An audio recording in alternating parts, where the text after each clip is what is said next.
Selamat sore Bapak, Ibu, dan Saudara yang terkasih dalam Tuhan. Hari ini adalah hari Paskah, hari kebangkitan Tuhan kita Yesus Kristus. Tuhan Yesus sebagai anak domba Allah telah disembelih melalui sengsara salibnya.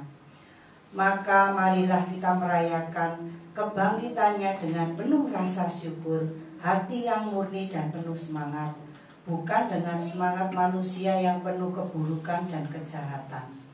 Dalam kebangkitan Kristus ada kehidupan. Belenggu dosa kita telah dipatahkan.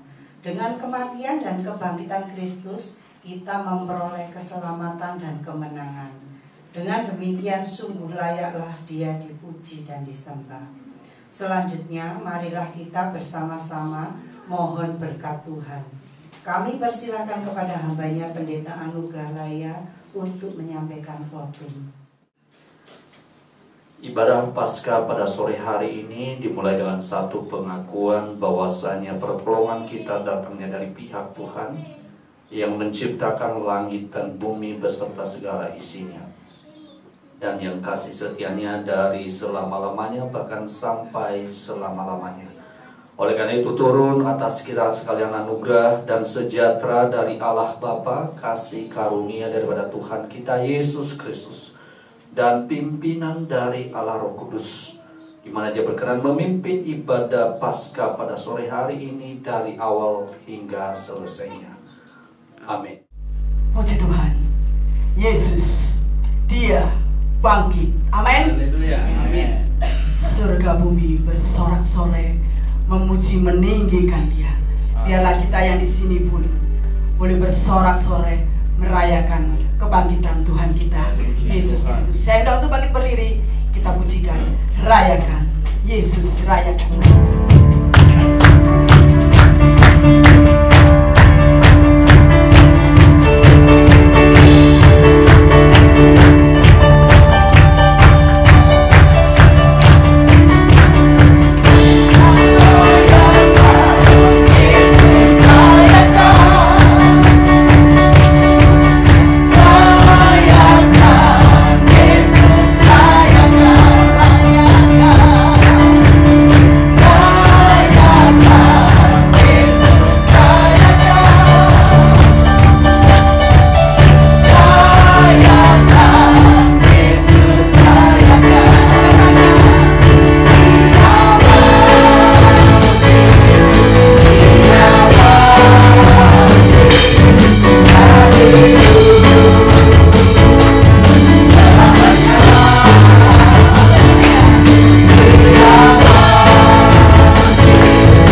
serahkan kepada hambanya Bapak Penatua Handoko Setiyono.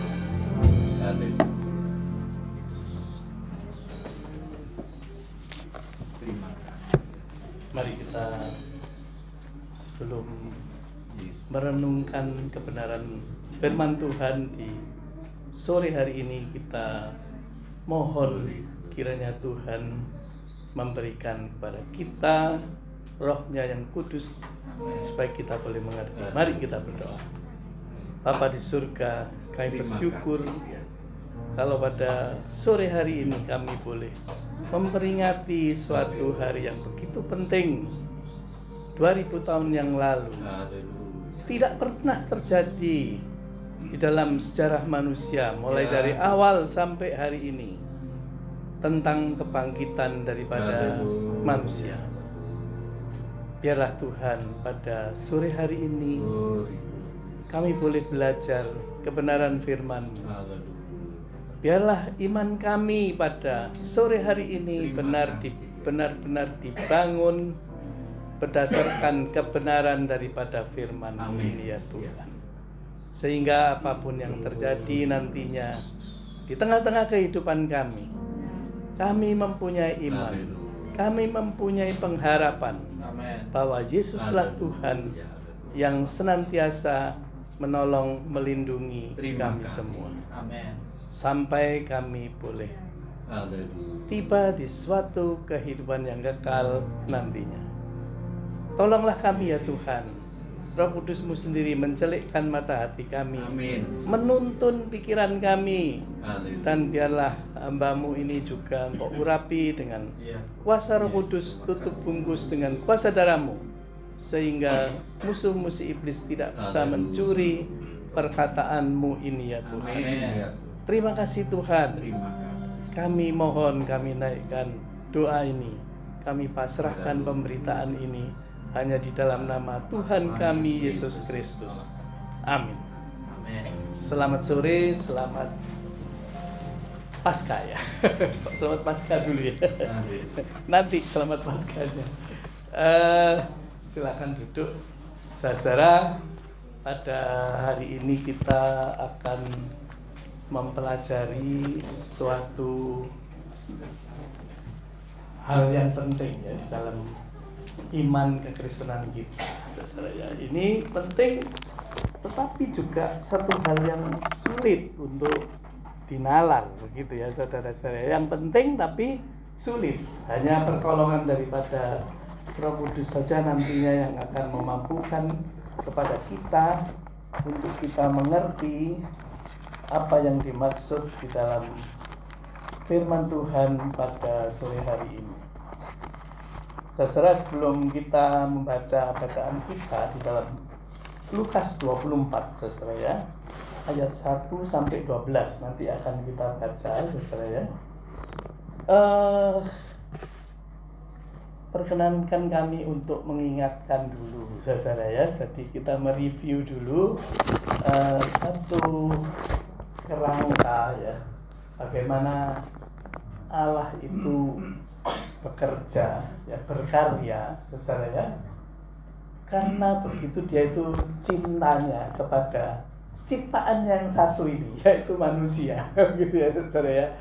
Pada waktu manusia diciptakan itu, saudara ya, sudah Allah itu menciptakan sesuai gambar dan rencananya, dan rupanya begitu ya, sesuai gambar Allah begitu. Nah, di sini menunjukkan bahwa dari segala ciptaan, sekali lagi, manusia itu adalah yang teristimewa. Lah, istimewanya apa kita nggak usah bahas lagi karena itu sudah sering kita bahas ya saya. Jadi kesimpulannya, manusia itu miliknya siapa? Miliknya Allah sendiri, kesukaan daripada Allah begitu ya saudara ya. Nah, kesukaan kita tidak mengerti karena Alkitab tidak menyatakannya ya.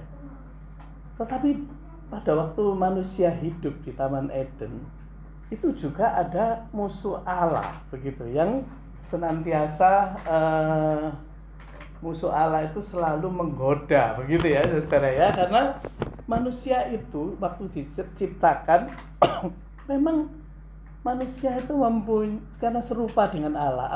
Apa yang serupa dengan Allah? Tidak semuanya serupa dengan Allah, ya, seperti kemahakuasaan Allah, kemahatauan Allah itu tidak diberikan kepada manusia. Tapi yang diberikan kepada manusia paling tidak manusia itu mempunyai satu roh, begitu ya. Mempunyai Allah meletakkan paling tidak hati nurani di dalam diri manusia itu, sehingga manusia itu tidak sama dengan hewan. Termasuk hewan yang persis kayak manusia pun dia tidak sama, begitu ya. Karena apa?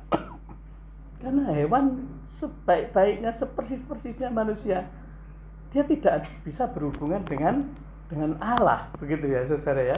Jadi kerinduan untuk beribadah, kerinduan untuk memuji Tuhan, kerinduan untuk saling mengasihi dan lain-lain itu hanya ada di dalam diri manusia. Tetapi kalau hewan misalnya saling mengasihi itu bukan satu kerinduan dalam hatinya, tapi satu insting, begitu ya, saudara ya. Terus ada satu hal lagi ya yang mirip dengan Allah adalah manusia dibekali dengan satu kehendak bebas, begitu ya. Manusia iso milih, gitu loh, saudara. Mau milih sing apik, milih sing elek, milih sing paling bagus dan lain-lain bisa milih, begitu. Ini adalah manusia. Sehingga pada waktu manusia itu digoda oleh iblis, singkatnya, pada waktu manusia itu makan buah itu, artinya makan buah itu adalah manusia sudah tidak taat lagi kepada Allah atau menentang Allah. Maka dikatakan di dalam firman Tuhan di dalam Alkitab kita bahwa engkau pasti mati. Kan begitu ya, saudara ya. Artinya mati itu apa? Jadi artinya mati itu adalah satu keterpisahan dengan Allah, bukan mati secara fisik. Mati secara fisik itu adalah berhentinya organ-organ tubuh. Ya, itu memang mati, ya toh? Tetapi rohnya tetap hidup. Nah, pada waktu rohnya tetap hidup ini roh ini berpotensi untuk nanti mati kekal atau hidup kekal. Begitu, saudara, pada waktu kedatangan Tuhan kedua kali. Betul ya, saudara ya? Jadi sampai di sini kita masih ngerti. Nah, setelah manusia itu tergoda dan manusia itu jatuh ke dalam dosa, maka manusia ini berpotensi untuk menjadi milik iblis, sehingga tempatnya di neraka. Ini ada satu potensi. Dan juga karena potensi itu, maka pada waktu manusia ini jatuh, langsung Tuhan itu memberikan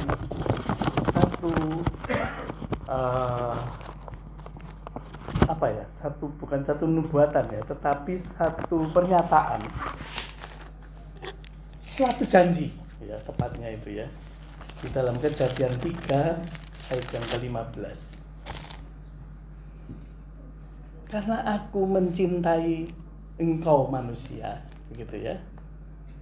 Karena engkau ini berpotensi untuk jatuh, untuk mati kekal, tetapi karena aku mencintai engkau manusia, maka Tuhan berjanji, aku akan mengadakan permusuhan antara engkau dengan perempuan ini, antara keturunanmu dan keturunannya. Keturunannya akan meremukkan kepalamu. Artinya keturunan daripada wanita itu akan meremukkan kepala ular atau akan menang atas maut, karena ular itu lambang daripada si iblis, lambang daripada maut ya. Keturunannya akan meremukkan kepalamu dan engkau akan meremukkan tumitnya. Nah, sejak hari itu, saudara, maka Allah ini terus berusaha, ya toh, berkarya terus-menerus karena cintanya untuk menyelamatkan umat manusia. Sehingga saudara, pada waktu langsung ceritanya di dalam Alkitab kita itu Kain dan Habil, begitu ya saudara ya. Habil dibunuh, Set, lahirlah keturunan-keturunan yang baik dan yang jahat, kan demikian saudara ya. Keturunan-keturunan yang baik ini nantinya kan pasti keturunan perempuan ini dah ya. Keturunan yang jahat adalah keturunan si ular, kan begitu ya saudara ya. Terus menerus dikerucutkan sampailah pemanggilan Abraham, betul ya saudara ya. Dari sekian bangsa Abraham yang dipilih begitu ya, nanti akan menurunkan keturunan daripada si perempuan, begitu ya saudara ya. Kemudian Abraham menurunkan Ishak lagi dikerucutkan lagi, yang dipilih bukan Ismail, benar ya. Terus kemudian mengerucut lagi kepada Yakub, kan begitu ceritanya ya saudara ya, bukan Esau, kan begitu ya. Setelah Yakub, Israel, ya tahu saudara, Yakub itu Israel punya 12 anak, dikerucutkan lagi bahwa keturunan perempuan itu nanti siapa? Dari anaknya yang Yehuda, begitu ya. Terus sampai Daud, akhirnya sampailah kepada Yesus Kristus. Di tengah-tengah itu, saudara, bangsa Israel ini diterangi oleh Tuhan dengan satu hukum, yaitu hukum Taurat, begitu ya saudara ya. Jadi bagaimana supaya manusia itu, hukum Taurat itu menuntun manusia menuju ke kebenaran, begitu ya. Tetapi manusia itu tidak bisa memenuhi tuntutan daripada hukum Taurat itu, sehingga hukum Taurat di dalam Perjanjian Lama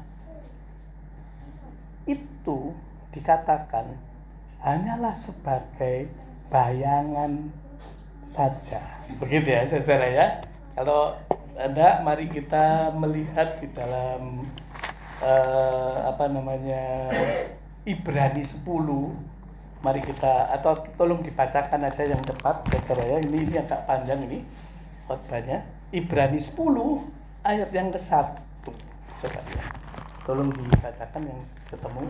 Di dalam hukum Taurat hanya terdapat bayangan saja ya. Keselamatan yang akan datang. Stop. Jadi dan hukum Taurat yang diberikan itu, saudara mestinya ngerti ya, Perjanjian Lama itu hukum Taurat ya. Itu hanya bayangan saja, begitu ya. Kalau saudara perjelas lagi di dalam 2 Kolose ayat yang ke-17, coba sekalian dibacakan 2 Kolose ayat yang ke-17. Jadi hukum Taurat itu adalah bayangan. Setiap apa yang terjadi di dalam Perjanjian Lama itu adalah bayangan, ya toh? Bayangan yang dijanjikan di Kejadian 3 ayat 16 itu tadi, ayat 15. Kolose 2 ayat 17 bisa dibacakan. Semuanya ini hanyalah bayangan dari apa yang harus datang. Ya. Sedang wujudnya ialah Kristus. Stop. Jadi wujudnya adalah Kristus. Jadi berabad-abad itu, saudara, hukum Taurat itu dilakukan oleh bangsa Israel. Dikira untuk bisa menjadi milik Allah, bisa masuk di dalam kerajaan Allah itu melakukan hukum Taurat. Tetapi manusia tidak bisa melakukan hukum Taurat dengan sempurna, begitu ya.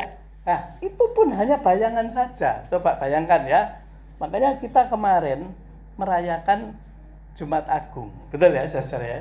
Jumat Agung itu aslinya itu adalah Paskah untuk orang Yahudi, begitu ya. Jadi Paskah untuk orang Yahudi adalah keluarnya bangsa Israel dari Mesir. Ya, melalui apa?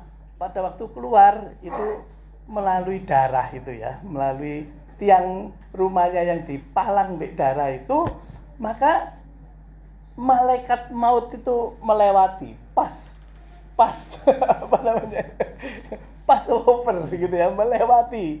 Jadi di situ itu hanya merupakan satu bayangan, sehingga pada waktu bangsa Israel itu beribadah kepada Tuhan untuk menyucikan dirinya, waktu dia datang pada Tuhan, maka dia akan mempersembahkan korban-korban setiap tahun, korban terus begitu ya. Paskah itu memperingati itu dengan korban setiap tahun, korban.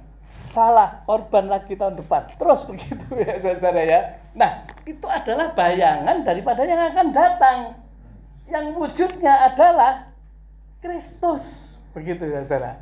Sehingga pada waktu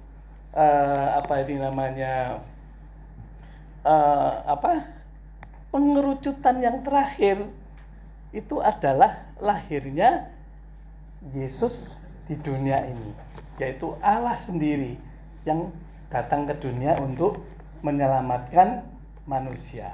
Nah, kemarin kita memperingati kematian daripada Kristus. Ya, karena dengan kematian daripada Kristus itu tadi menggenapi apa yang menjadi tuntutan daripada hukum Taurat, bahwa Yesus itu yang namanya Mesias itu harus mati, harus menderita mati sebagai ganti daripada dosa-dosa kita, daripada dosa-dosa umat manusia, begitu ya saudara ya. Nah sekarang saudara, kalau kita itu baru memperingati kematian daripada Kristus, maka pemberitaan atau karya Allah memang yang terbesar adalah kematian daripada Kristus di kayu salib. Sehingga kematian di Kristus di kayu salib itu begitu dihalang-halangi oleh musuh daripada Allah. Tetapi memang karya Allah tidak bisa terelakkan. Memang Yesus harus lahir di dunia ini. Dia harus menjalani kehidupan di dunia ini menjadi teladan bagi kita untuk kita besok bagaimana hidup di dalam kerajaan Allah, dan dia harus naik ke kayu salib.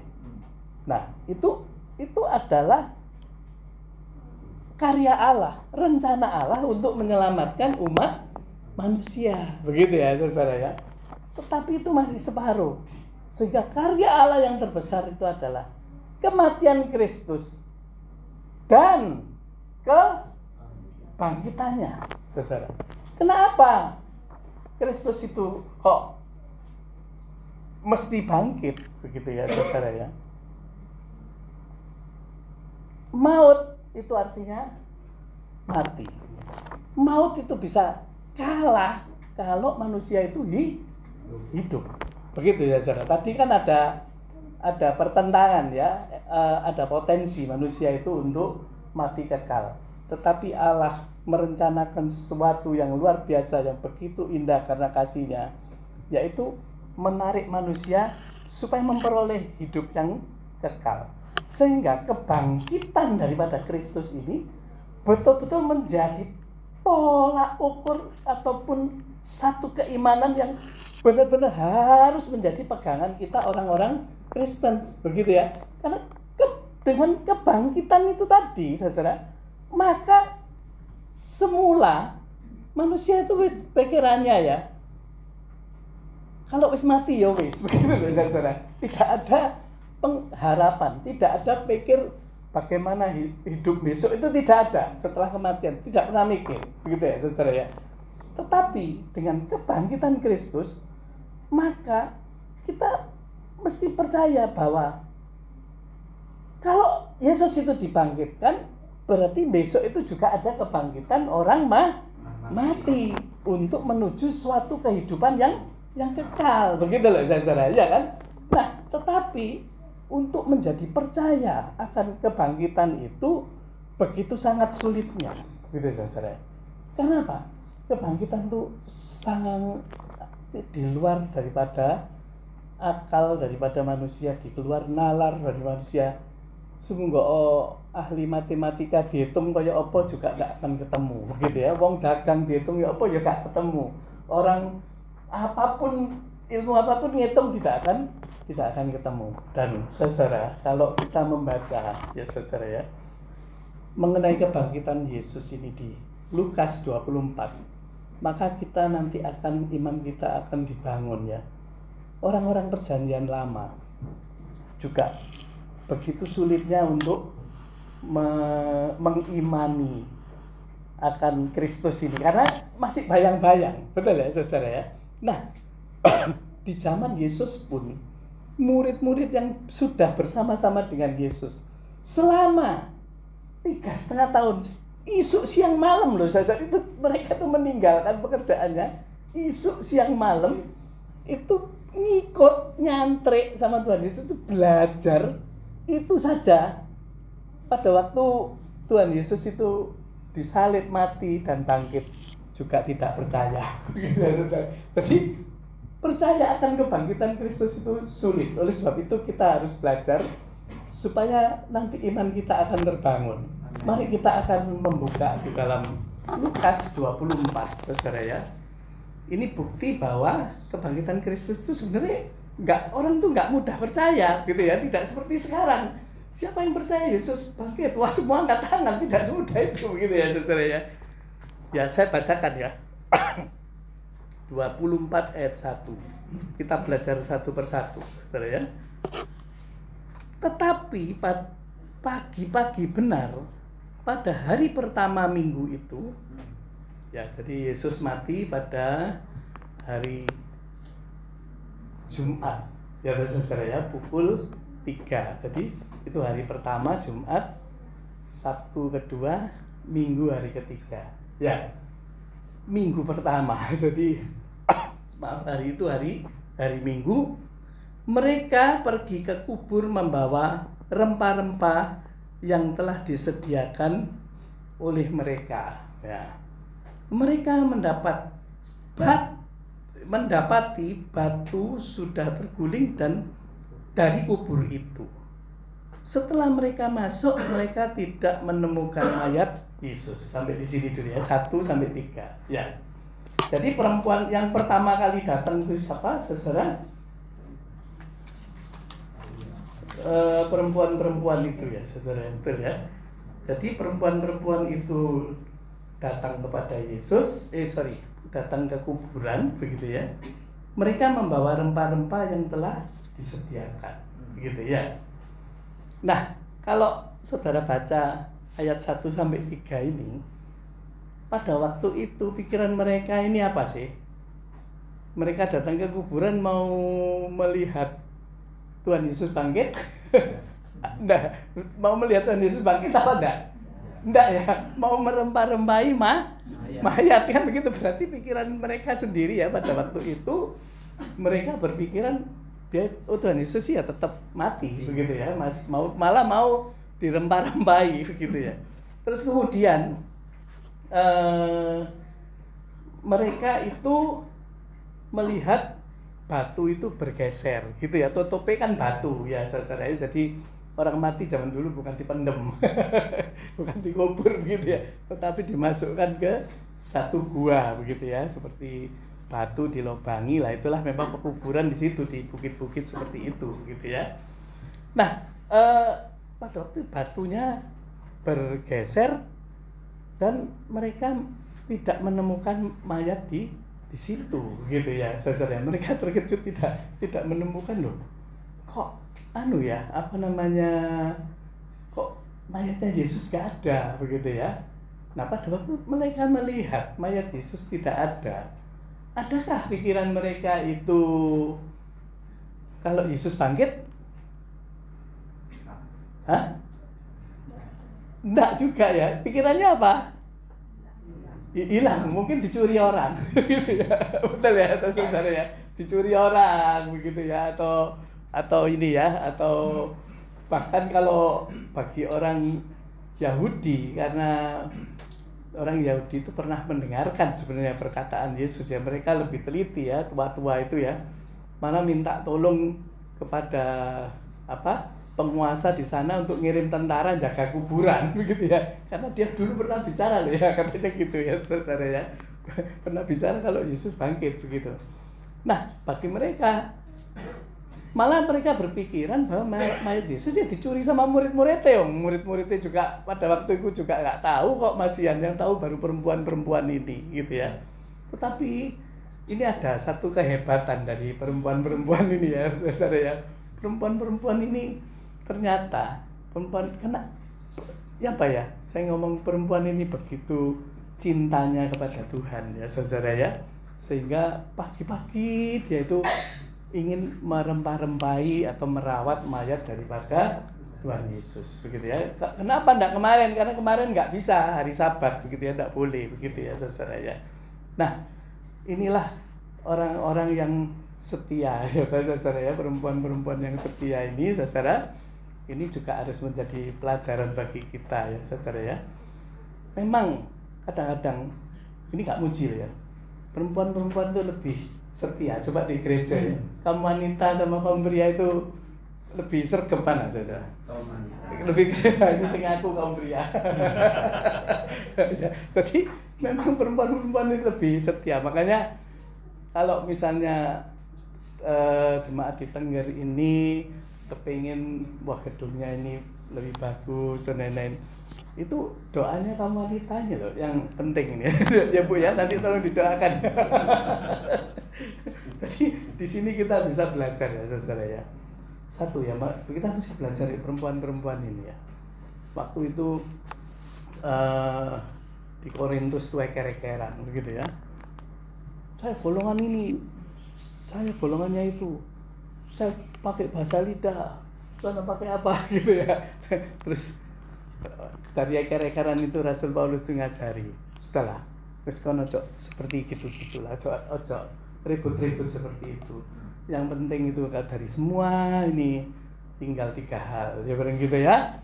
Iman, nah ya toh. Yang kedua apa? Pengharapan. Yang ketiga apa? Kasih. Gitu ya, betul ya. Iman, pengharapan.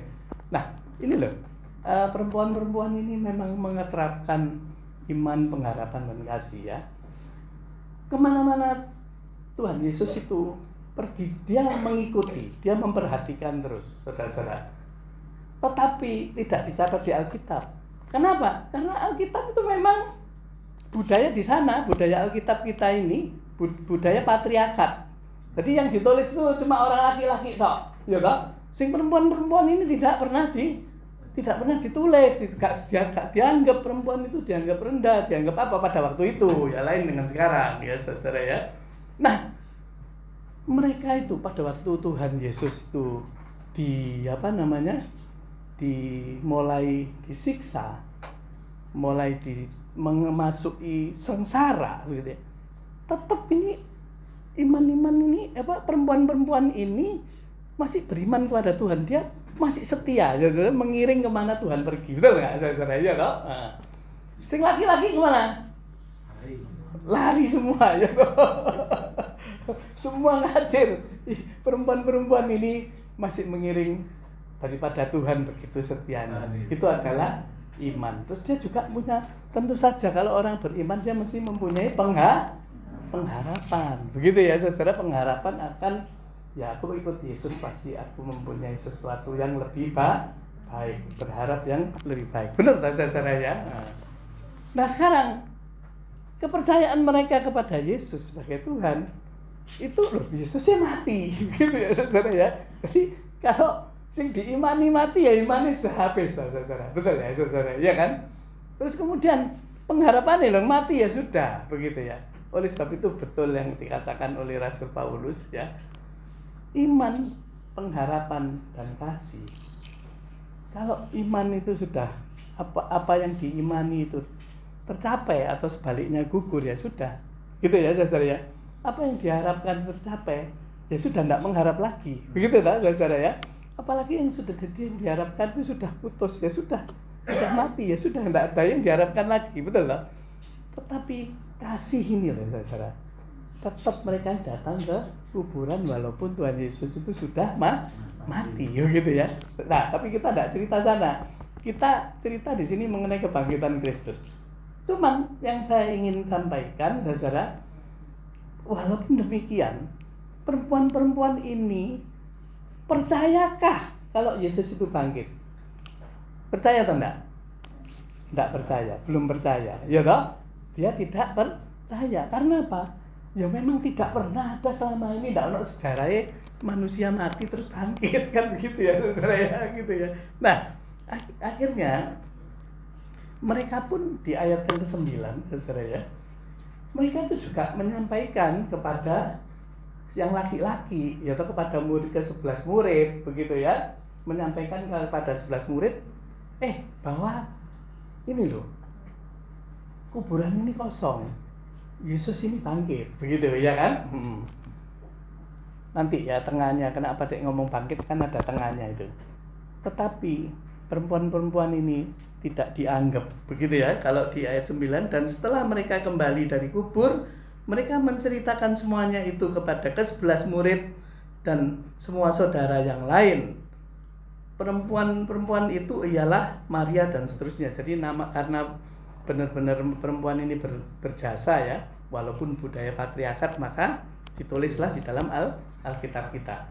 Tetapi semua itu dianggap hoax oleh murid-murid daripada Yesus, gitu ya. Mari kita lanjutkan di ayat yang keempat.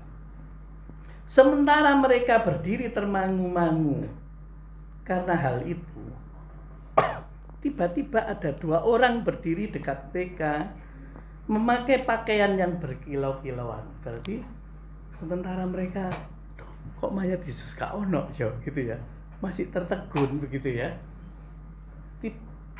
Fokus mereka tidak kepada Yesus, tapi kepada mayatnya ini, ya ya. Tidak fokus kemana-mana lah. Pokoknya begitu datang dia kepingin lihat mayat itu, gitu lah saudara ya. Tapi walaupun di situ ada 2 malaikat, mereka sementara nggak melihat begitu ya. Sampai akhirnya mereka itu ditegur, gitu ya. Sementara mereka termanggu-manggu karena hal itu, tiba-tiba ada 2 orang berdiri dekat mereka memakai pakaian berkilau-kilauan. Mereka sangat ketakutan dan menundukkan kepala. Tetapi kedua orang itu berkata kepada mereka, "Mengapa kamu mencari Dia yang hidup di antara orang mati? Ia tidak ada di sini, Ia telah bangkit." Nah, begitu ya saudara ya. Jadi fokus daripada perempuan-perempuan itu, saudara, mereka itu tidak kepada Tuhan Yesus, tapi kepada mayat. Begitu ya. Nah, malaikat ini mengatakan, ya tahu saudara ya, "Mengapa kamu mencari yang hidup di antara orang yang mati?" Betul ya? Ngomong gitu ya saudara ya. Siapa yang mengatakan? Sekali lagi, yang mengatakan adalah malaikat Tuhan. Begitu ya? Jadi kalau yang mengatakan itu bahwa dia hidup itu adalah malaikat Tuhan, maka ini adalah satu berita yang penting. Begitu ya saudara ya. Satu berita yang penting itu diberitakan oleh malaikat. Kalau berita itu tidak penting, tidak akan diberitakan oleh malaikat. Begitu ya. Bisa diberitakan oleh nabi-nabi dan lain-lain. Bukan artinya tidak penting lah, semua itu penting. Tetapi begitu pentingnya berita ini sehingga harus disampaikan sendiri oleh malaikat. Saudara ingat pada waktu kelahiran Yesus, kepada gembala-gembala itu yang diberikan pemberitahuan oleh yang memberitahu juga malaikat, begitu ya. Malaikat juga mengutus Gabriel kepada Maria, ya lah, bahwa memberitakan, nanti kamu akan mengandung dan lain-lain, betul ya saudara ya. Jadi berarti berita kebangkitan ini penting apa enggak? Sangat penting, karena berita ini diberitakan oleh malaikat. Nah, kepada siapa, saudara? Kepada orang-orang yang setia tadi, kepada orang-orang yang lemah, kepada orang-orang yang tidak dianggap, begitu loh saudara ya. Jadi kadang-kadang wong sing kepinteran malah belum tentu sulit untuk percaya dan sulit untuk menerima anugerah daripada Tuhan, saudara. Tetapi orang-orang yang lemah, yang sawangane lemah, sederhana, itu adalah orang-orang yang tulus, yang setia. Dia beroleh anugerah Tuhan, dia mendapat pemberitaan yang pertama bahwa Yesus itu bangkit. Begitu ya saudara ya. Nah, berita ini adalah berita yang sangat penting tentang kebangkitan Kristus. Tetapi dikatakan di sini ada satu hal yang gini ya, saudara ya. Mengapa kamu ini ya mencari, ya toh, Dia yang hidup di antara orang mati, begitu ya toh, saudara ya. Artinya begini saudara ya, kalau kita bisa mengartikan ya, apa sih kalau kamu tuh mencari mayat Yesus, gitu, mayat Yesus yang mati itu, ya, apa sih gunanya kamu mencari yang mati itu tadi, saudara ya? harusnya kan kamu nyari yang hidup, betul tak? Kalau misalnya kamu itu berharap, gitu ya, katanya malaikat ini ya. Kalau kita ini berharap pada orang mati apa berharap pada orang hidup? Hah? Logikanya, kita kalau berharap kepada orang yang mati atau berharap kepada orang hidup? Orang hidup, ya toh? Kalau kita beriman kepada Tuhan, ya toh? Tuhan yang mati apa Tuhan yang hidup? Lah apa kok kita iki nyanggone kuburan-kuburan, sembayang-sembayang, ndupoi reca-reca, patung-patung gitu. Untuk apa? Berarti kita itu senengannya apa, Cik? Petilasan-petilasan, mencari yang mati, saudara, daripada yang hidup. Kalau kita mau mengikuti, nah ini, mengikut gitu ya, mengikut pemimpin misalnya ya toh, pemimpin yang mati apa pemimpin yang hidup? Yang hidup, ya toh saudara ya. Pemimpin agama, kita melok pemimpin agama yang mati atau yang hidup? Pemimpin agama-agama yang lain hidup? Mati semua. Saudara. Jadi kalau kita ada di tempat ini, saudara benar, saudara diperingatkan oleh malaikat. Lah pokoknya golek yang mati, mengharapkan yang mati, mengimani yang mati. Kalau mau mengharapkan yang hidup. Kalau mengharapkan Tuhan ya Tuhan yang hidup, betul saudara ya. Nah ini kuasa daripada kebangkitan, saudara. Jadi kalau kita itu mengharapkan sing mati itu gak ono gunane, itu malaikat sendiri yang bicara, begitu ya saudara ya. Jadi kita jangan suka cari yang mati ya, yang tidak ada di sini, begitu ya. Nah, lanjut ya saudara ya. Ia tidak ada di sini, ia telah bangkit.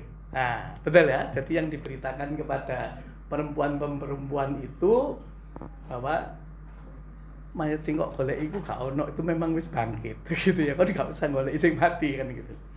Terus kemudian malaikat itu mengingatkan. Nah, saudara ya. Ingatlah apa yang dikatakannya kepada kamu ketika ia masih di Galilea. Jadi ingatlah apa yang dikatakan Yesus pada waktu dia mengajar murid-muridnya ini. Pada waktu Tuhan Yesus itu berjalan bersama-sama dengan mereka, melayani setiap orang pada waktu itu, ya toh, yang datang kepada Tuhan, ya. Ingatlah apa yang dikatakannya kepada kamu ketika ia masih di Galilea, yaitu ayat 7, bahwa anak manusia harus diserahkan ke tangan orang berdosa dan disalibkan, dan akan bangkit pada hari yang ketiga. Maka teringatlah mereka akan perkataan itu. Nah, artinya apa saudara? Kita selalu diingatkan, ini malaikat tuh sih ngomong, ingatlah apa yang dikatakannya di Galilea. Jadi kita itu diminta untuk mengingat-ingat apa yang difirmankan oleh Tuhan. Betul ya saudara ya. Jadi kita kalau mau mengimani Tuhan, kalau kita ini bergereja ataupun kita ini beriman kepada Tuhan, tidak bisa menurut pikiran daripada kita sendiri, tetapi harus apa saudara? Sesuai dengan firman Tuhan. Jadi tidak mungkin manusia itu bisa mengenal siapa Yesus, siapa Tuhan kita, kalau tidak belajar firman Tuhan ini. Kenapa Pak kok bisa begitu? Karena sekali lagi ya, saya ulangi bolak-baliknya, bahwa Allah itu pencipta. Pikirannya itu sudah luar biasa, sehingga kita itu gak bisa mikir, begitu ya, bagaimana dia menciptakan langit dan bumi, naruh bintang-bintang, gak tubuhan sing jutaan dan lain-lain, itu kita gak bisa mikir, begitu ya. Sedangkan sak pinter-pinternya gitu ya, kita ini ciptaan, sak pinter-pinternya itu dibanding ambek pikirannya Allah itu ndak ono sak pojok ikuku gitu ya saudara, sak pinter-pinternya manusia sangat tidak sebanding. Sehingga kalau manusia sendiri mikir Allah ya gak ketemu lah. Ini terlalu besar, kita terlalu kecil begitu ya saudara ya. Nah, bagaimana manusia itu bisa mengenal Allah? Maka kita dikasih satu pernyataan Allah melalui Alkitab ini disesuaikan ukuran nih. Jadi tulisan ini mesti bisa dimengerti oleh kita, gitu loh. Jadi tidak, tulisan ini sih enggak dimengerti oleh kita, tidak dikasih oleh Tuhan kepada kita. Maka untuk mengenal Allah, kita memang harus belajar firman Tuhan, begitu ya saudara ya. Tidak bisa mengenal Allah, nanti meleset saudara. Kalau kita tidak belajar kebenaran firman Tuhan, sehingga dikatakan di sini, ingatlah, begitu ya, ayat ke-6 tadi ya. Apa yang dikatakannya kepada kamu ketika ia masih mengajar kamu, ya masih bersama aja itu bahwa anak manusia memang harus diserahkan ke tangan orang berdosa, disalibkan dan bangkit pada hari yang ketiga. Jadi penderitaan Yesus itu sudah diomong dhisik. Tetapi murid-murid Tuhan itu gak ngeh gitu, malah royokan jabatan, royokan ini, kepengin Tuhan itu jadi rojo, kuasa, bunuhi penjajah, begitu kepenginannya itu saudara. Nah, Allah berkarya untuk menyelamatkan manusia.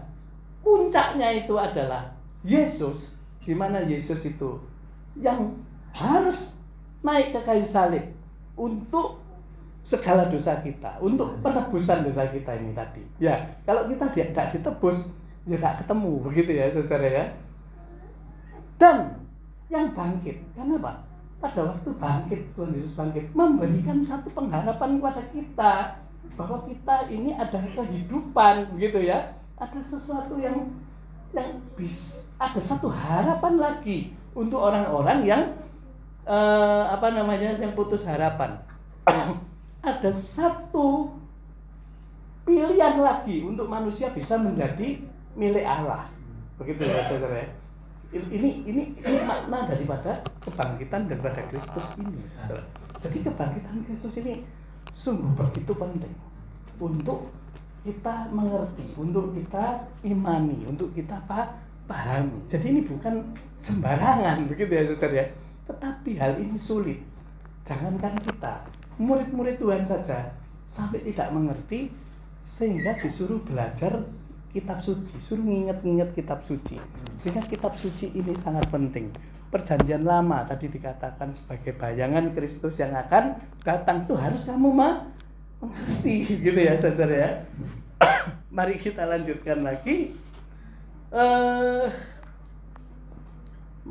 Dan setelah mereka kembali ke kubur, mereka menceritakan semuanya itu kepada 11 murid. Perempuan-perempuan itu adalah ini tadi ya. Tetapi ayat 11, bagi mereka perkataan itu seakan-akan omong kosong. Jadi perempuan-perempuan itu dianggap cuma hoak, begitu ya. Itu omong kosong semuanya, itu Yesus bangkit itu omong kosong. Ini bagi orang yang tadi, perempuan-perempuan yang lemah gitu, yang tulus, yang yang dengan segala kerendahan hatinya itu gampang sekali menerima anugerah daripada Tuhan. Tetapi orang-orang yang menggunakan akalnya, orang-orang pandai gitu ya, kadang-kadang ya, dia sulit untuk menerima nalar. Kalau keimanan itu tidak disertai nalar, dia nggak bisa terima. Oleh sebab itu, saudara-saudara, termasuk di dalam pemberitaan Injil, memang harus disertai dengan satu nalar-nalar. Kalau nggak nalar juga orang juga nggak percaya, nggak iso, nggak masuk akal gitu ya. Tetapi begini saudara ya, tetapi perkataan-perkataan itu seakan-akan omong kosong dan mereka tidak percaya kepada perempuan-perempuan itu, dan memang perempuan-perempuan itu gak dipercaya gitu ya. Tapi jangan berkecil hati untuk perempuan-perempuan sekarang ini ya, zaman ini ya, lain dengan zaman dulu. Sungguh pun demikian, Petrus bangun lalu cepat-cepat pergi ke kubur. Ketika ia menjenguk ke dalam, ia melihat hanya kain kafan saja. Lalu ia pergi, ia bertanya dalam hatinya, apa kiranya telah terjadi? Jadi Petrus ini di antara 11 murid tadi, Petrus ini memang koyok ketua gengnya gitu ya. Seolah-olah gitu. Dan di kelas ketua kelas gitu ya. Pemimpinnya. Sekarang pertanyaan saya, Petrus pun percaya apa enggak sih? Tidak percaya, atau dia paling tidak di antara yang lain-lain itu dia sing meragukan, sing lain ini gak percaya belas, ini sing meragukan gitu ya. Apa bener sih? Coba ya, saya tak kesana. Tetapi dia tetap melihat di sini ya, dikatakan ya. Ketika ia menjenguk ke dalam, ya, ia melihat hanya kain kafan saja. Artinya apa? Dia mikir. Nek katanya ibu-ibu tadi itu Yesus itu bangkit, gitu ya. Apa? Nek dicuri orang lah, pikiran dia itu tidak mungkin bangkit lah, sudah tidak mungkin bangkit. Kalau dicuri orang, lah pokok kafannya ditinggal kan begitu ya, tahu saudara ya. Nek dicuri orang kan gopo-gopo, karena di situ pasti ada penjaga-penjaga, ya diwangkut lah ya, tahu saudara kan begitu ya. Tetapi kenapa kok kafannya ditinggal? Bahkan kalau di dalam Injil Yohanes sampai anduke barang itu ditoto begitu ya, tahu saudara ya. Dia tuh mikir, tapi ini hal sih nggak mungkin ya, tahu saudara ya. Padahal Petrus itu adalah murid Tuhan sing paling ngotot begitu ya. Tuhan, kemana kamu pergi? Aku ikut sampai mati tak ewangi kan gitu. Tapi begitu kena anak kecil gitu loh. Ini nak pengikut itu sing mau disalib itu langsung ngeleper gitu ya, saudara yang ngelepeng gitu ya. Nah, maka mengikut Tuhan itu gaya-gaya juga gak bisa. Karena ini ya, karena percaya kebangkitan, percaya kepada Yesus itu yang seperti itu sangat sulit. Kenapa? Kita juga menghadapi berbagai macam persoalan-persoalan yang mengganggu iman gitu ya, saudara. Tetapi di sini ini ya, kita ini yang belajar ya. Pada suatu saat Petrus itu ditanya sama, padahal Petrus sih ngerti loh kalau Tuhan Yesus ini Mesias gitu ya. Pada suatu hari ditanya loh pada murid-muridnya, menurut kamu aku ini siapa? Katanya begitu ya. Tuhan Yesus itu ngetes, tanya kepada murid-muridnya. Oh, orang-orang bilang kamu itu Yohanes Pembaptis yang dibangkitkan.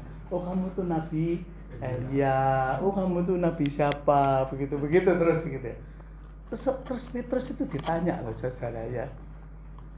Kalau menurut kamu siapa aku ini? Hanya Petrus yang jawab.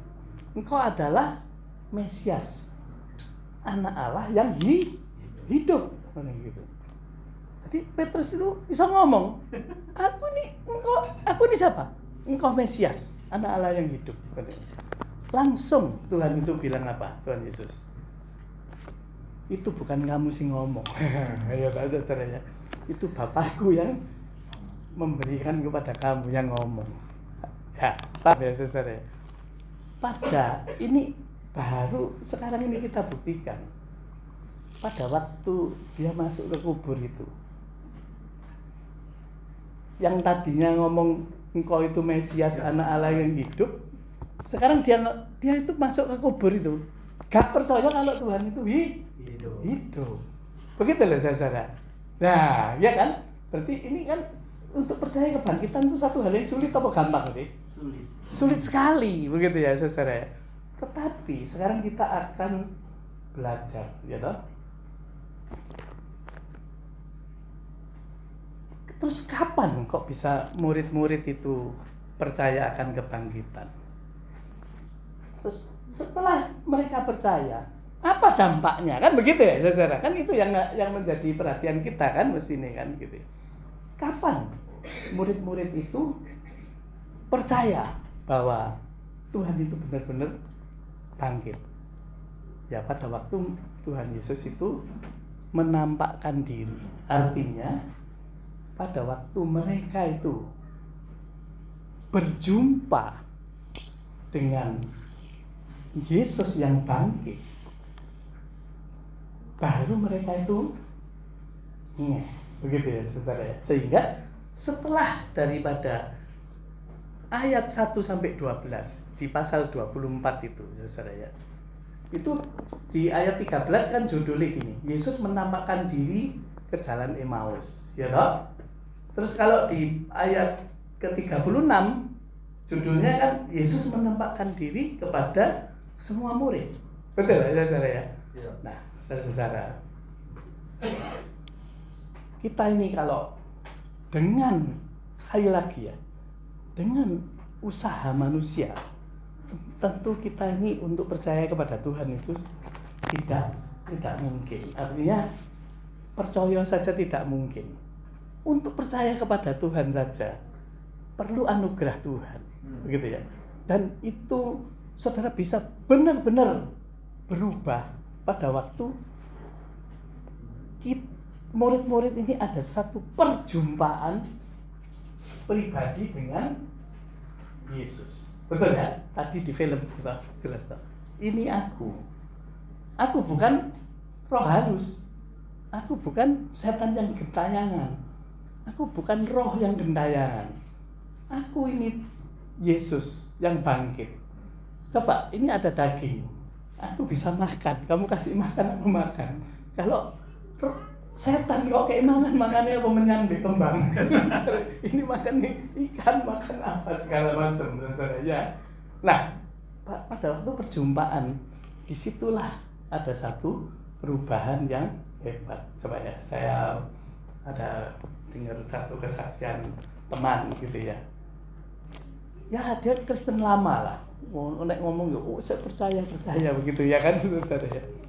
Pada suatu hari nggak tahu ya apa mungkin dia kena serangan atau begini ya, saya tidak jelas ya. Malam-malam dia sudah dalam keadaan yang berat. Terus murmur aku ingat katanya di depan ruang tamuku itu ada salib gitu ya. Ini bukan maksudnya ini saya percaya bukan benda matinya salib itu ya. Tapi begitu dia ingat itu, dia sembahyang, Tuhan ingatlah aku.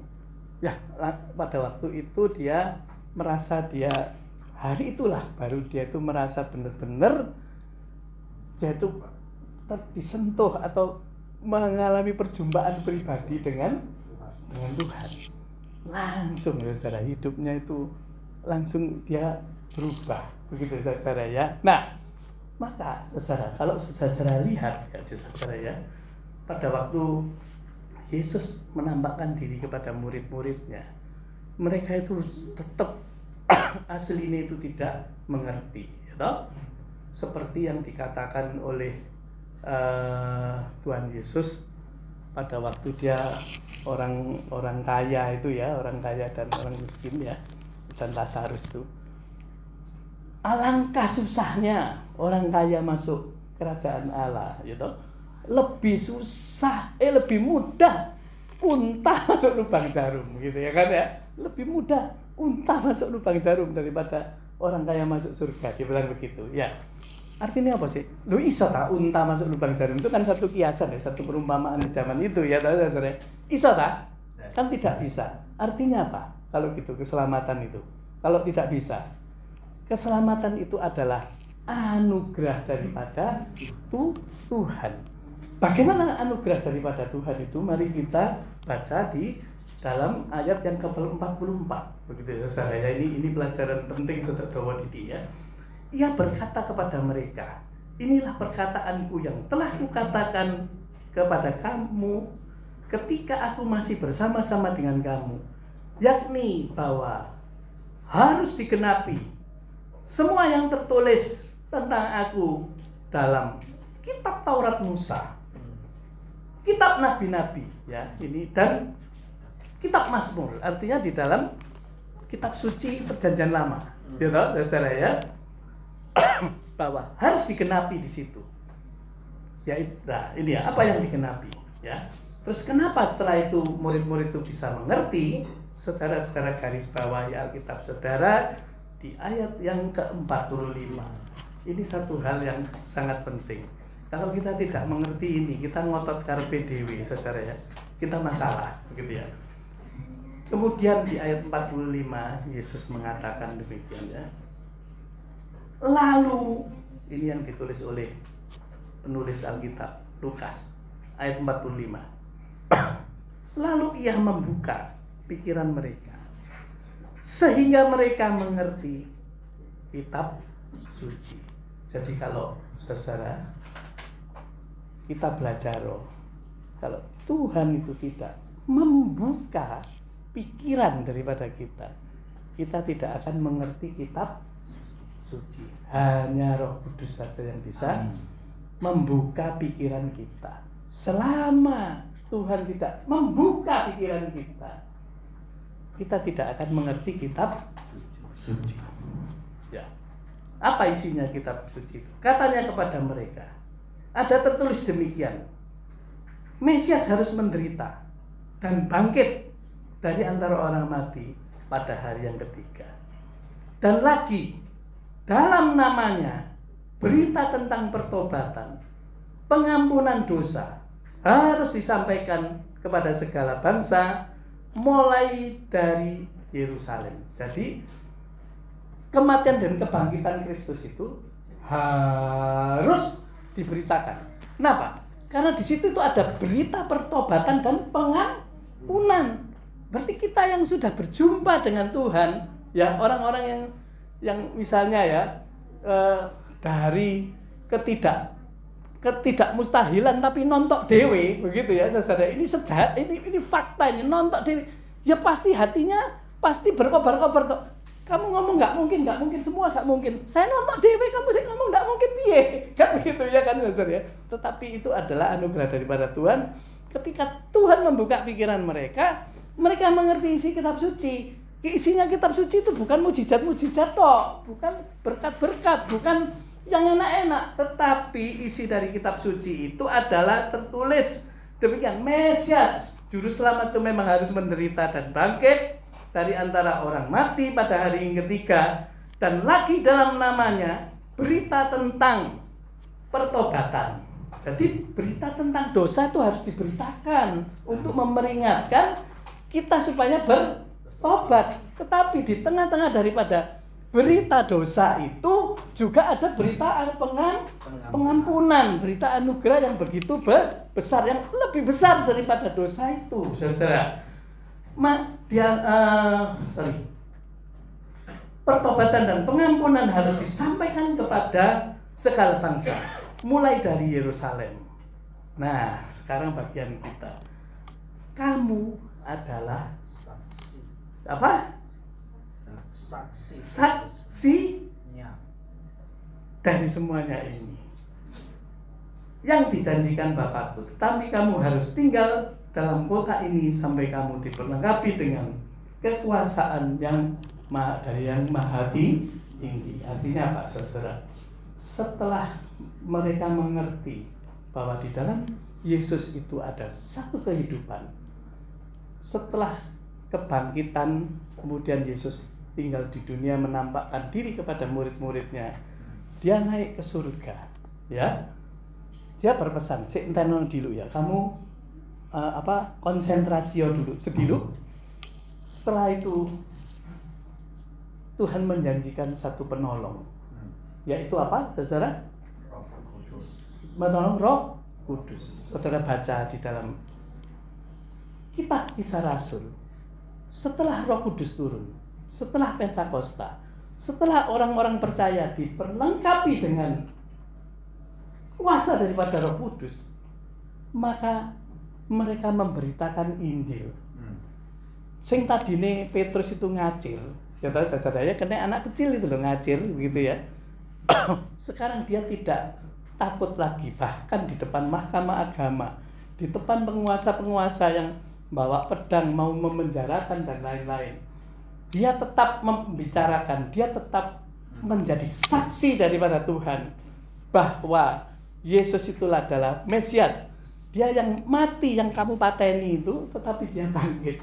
Dia nggak sungkan-sungkan, dia berani berhadapan dengan segala macam apa yang menimpa dirinya. Apabila mereka tidak bertemu dengan Tuhan Yesus sendiri, tidak berjumpa dengan Tuhan, tidak diberikan satu kekuatan oleh Roh Kudus, mau tak wong-wong iki menghadapi maut kalau semuanya itu bohong, saudara. Jadi sekarang saudara, hari ini pun banyak sekali pembelencengan berita tentang Yesus. Oh, Yesus itu gak ono, Yesus itu fiktif, koyok ceritanya Semar dalam pewayangan itu. Nanti kono gluduk terus mau lahir bayi siapa gitu. Tidak. Tuhan Yesus itu asli. Sejarah mencatat bahwa Tuhan Yesus itu memang lahir di dunia. Dia memang dikatakan, bahkan sejarawan non-Kristen pun dia mencatat tentang Yesus itu adalah manusia yang pernah lahir di dunia. Benar-benar ada. Dan dia bangkit. Ya, saya rasa saudara-saudara itu harusnya menjadi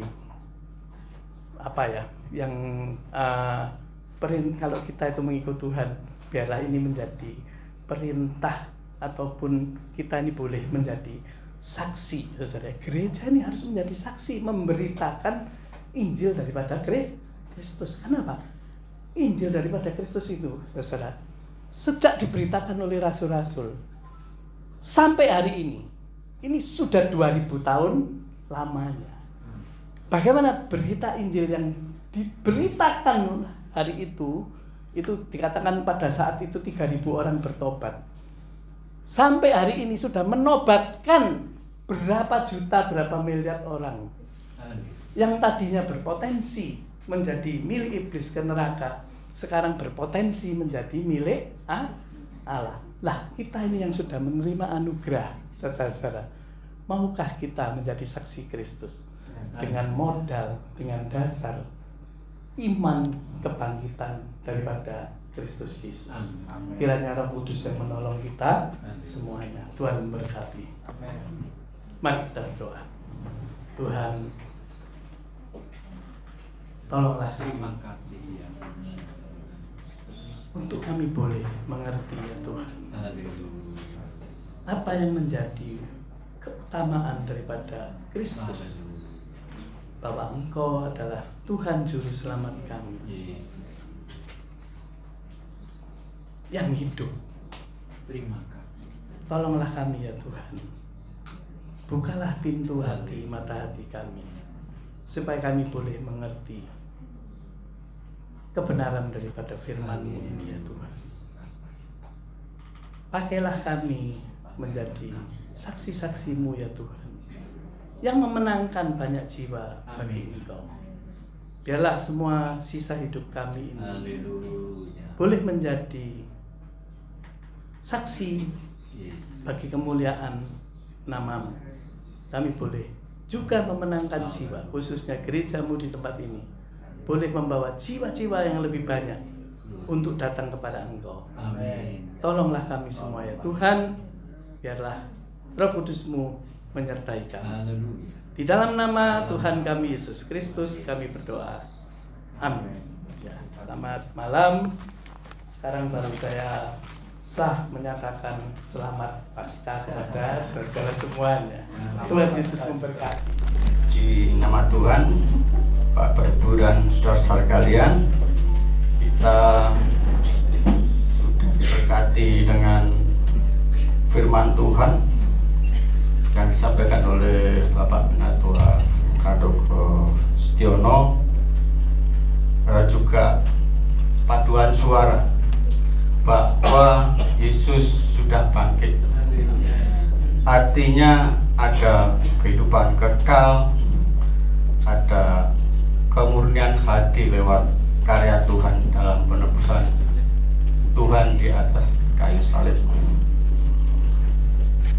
Atas nama pengurus juga jemaat Tuhan yang hadir, kami sampaikan terima kasih kepada hambanya Penatua Handoko. Tuhan memberkati. Bapak Ibu sidang jemaat Tuhan, sebelum kita berpisah satu dengan yang lain dan melanjutkan kembali pekerjaan kita, mari kita akan bersama-sama menerima segala berkat dari Tuhan. Damai sejahtera dari Allah Bapa, kasih karunia daripada Tuhan kita Yesus Kristus, serta persekutuan dengan Allah Roh Kudus, di mana Dia menyertai kita, memberkati kita, serta meyakinkan kita akan janji-janji firman-Nya. Mulai saat ini sampai Maranatha, Tuhan Yesus datang kali yang kedua. Haleluya.